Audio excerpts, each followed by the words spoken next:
Hello viewers, আশা করি আপনারা সবাই অনেক অনেক ভালো আছেন। আমিও ভালো আছি। আমি আজকেও ফের আপনাদের সামনে একটা লং ভিডিও নিয়ে চলে এলাম এবং খুব ভালো লাগবে। শীর্ষেন্দু মুখোপাধ্যায়ের একটা জনপ্রিয় শিক্ষামূলক গল্প হলো যে মাসি মরতে চাইবে না, যেখানে দেখানো হয়েছে যে অন্যের দুঃখ দূর করার মাধ্যমে প্রকৃত সুখ অর্জন করা যায়।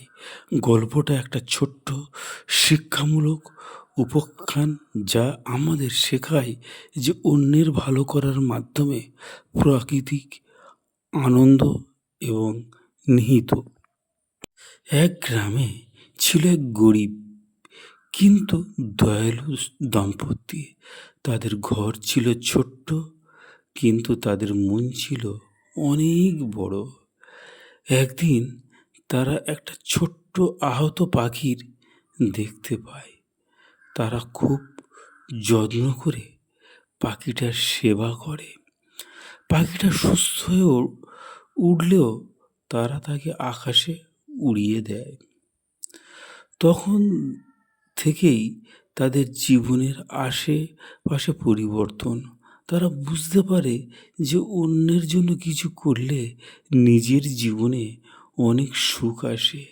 তারা বুঝতে পারে আমরা তখনই সম্পূর্ণ সুখী হতে পারি যখন আমরা অন্য কারোর কোনো দুঃখের দীর্ঘশ্বাস শুনতে পাই। বৃষ্টি ভেজা একদিনের পুরনো স্মৃতি আমাদের সব সময় রোমান্টিক শুরু করে। প্রধান চরিত্র নিশিকান্ত তার বর্তমান জীবন থেকে বিচ্ছিন্ন হয়ে একটি পুরনো নীল কুঠিরের ধারে একটা ছোট্ট কুঠির বাড়ির কথা মনে করে দেয়। গল্পে একটা বিশেষ প্রেম রোমান্টিক সম্পর্কের ইঙ্গিত থাকে যা সবসময় সঙ্গে হারিয়ে গেছে। গল্প সূচনা হচ্ছে অধ্যাপক টোলাকিয়া একটা শীতের সকালে যখন তিনি একটি জানালার ধারে প্রথমে এক যুবতীকে দেখতে পায়। যুবতীর জানালার কাঁচের উপরে আঙুল দিয়ে কিছু লিখছিলেন, যা দেখে অধ্যাপক টোলাকিয়ার মনে এক অদ্ভুত অনুভূতি হয়।